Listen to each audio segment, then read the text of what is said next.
నేను రాజీనామా చేయట్లే, స్పీకర్ ఏ నిర్ణయం తీసుకున్నా సిద్ధమే, కడియం శ్రీహరి.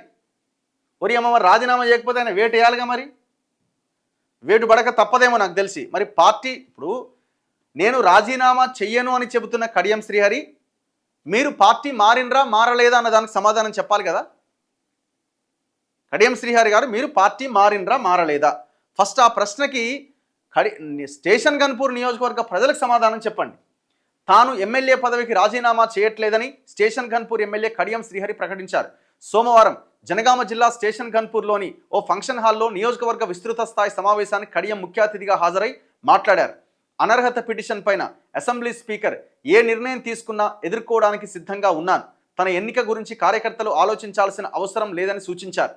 స్థానిక సంస్థల ఎన్నికల్లో సర్పంచ్, వార్డు సభ్యుల అభ్యర్థుల ఎంపిక బాధ్యత గ్రామ కమిటీలదే. అన్ని సర్పంచ్, ఎంపీటీసీ స్థానాలు గెలిపించుకొని ముఖ్యమంత్రి వద్ద నుంచి మరిన్ని నిధులు తెచ్చుకోవాలని కోరారు. బీఫామ్లు, పదవులు అమ్ముకునే అలవాటు తనకు లేదు. కాంగ్రెస్ కార్యకర్తలు తలదించుకునే పని ఎప్పటికీ చేయబోను. సర్పంచ్ను ఏకగ్రీవంగా ఎన్నుకుంటే ఎంపీ, ఎమ్మెల్యే నిధుల నుంచి గ్రామానికి 25 లక్షలు మంజూరు చేస్తానని హామీ ఇచ్చారు. అనంతరం నియోజకవర్గంలోని వివిధ మండలాలకు చెందిన 3.5 కోట్ల విలువైన అభివృద్ధి పనుల ప్రొసీడింగ్స్ కడియం అందించారు. అయితే ఇక్కడ ఏమంటుండు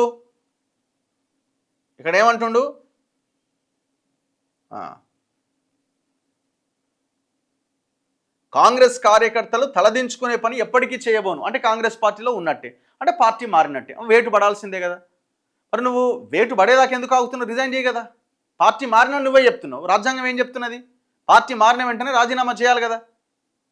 మరి స్పీకర్ ఏ నిర్ణయం తీసుకొని అసలు మీరు చెప్పాల్సింది ఫస్ట్, మీరు పార్టీ మారినరా లేదా? ఫస్ట్ ప్రజలకు సమాధానం చెప్పండి.